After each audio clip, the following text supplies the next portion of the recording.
All right, so here's my washer. Here's my tub. Everything looks kind of normal, minus the sock.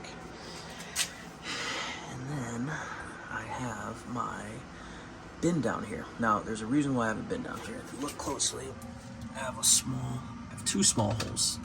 In this bin here, actually, move this. And so, a lot of cobwebs. And so, here's what happens. Whenever I would wash, my drain underneath there would overflow with water. What was happening is the flow of the water,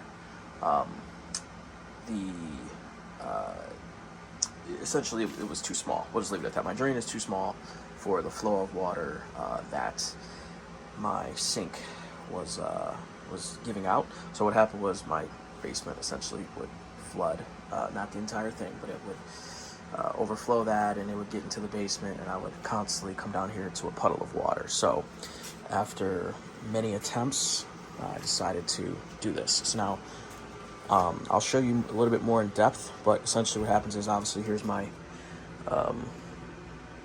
here's where my water comes from the washer. This is my dirty water. I definitely recommend, a lint catcher. Definitely will save you in the long run. I have a sock here. I'm not going to touch this sock. So essentially what this does is the sock slows down the flow of the water a little bit, so it's not overflowing this.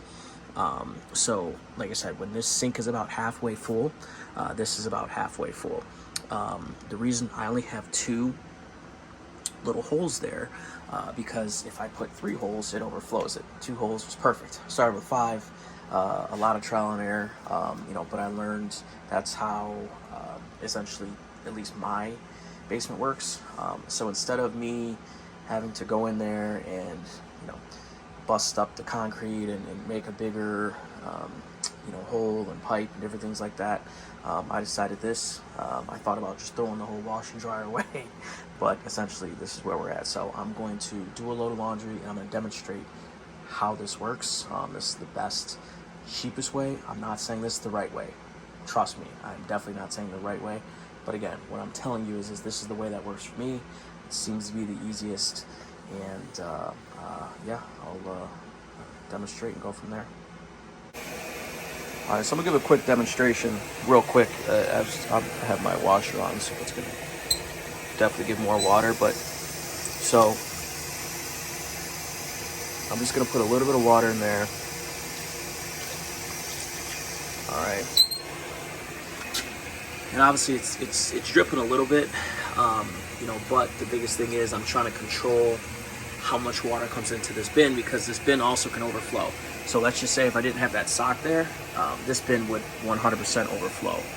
With that sock being there, it slows the flow of water. So it's kind of timed to where literally this sink fills up about quite a bit, say about 90%, and this only gets to about 50 to 40%. I have this here to potentially catch it. Doesn't really do too much. It hasn't really overflowed, but that's essentially the thinking behind it. Is the sock slows down the flow, because if this fills up too quickly, this is going to overflow, and obviously it's going to flow into the basement. So, but again, I'm going to show you a quick demonstration once the washer goes through its red cycle.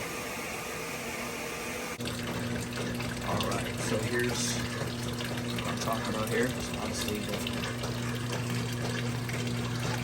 dirty water has come from the washer.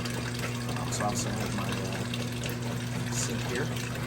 Catch it into the tub here.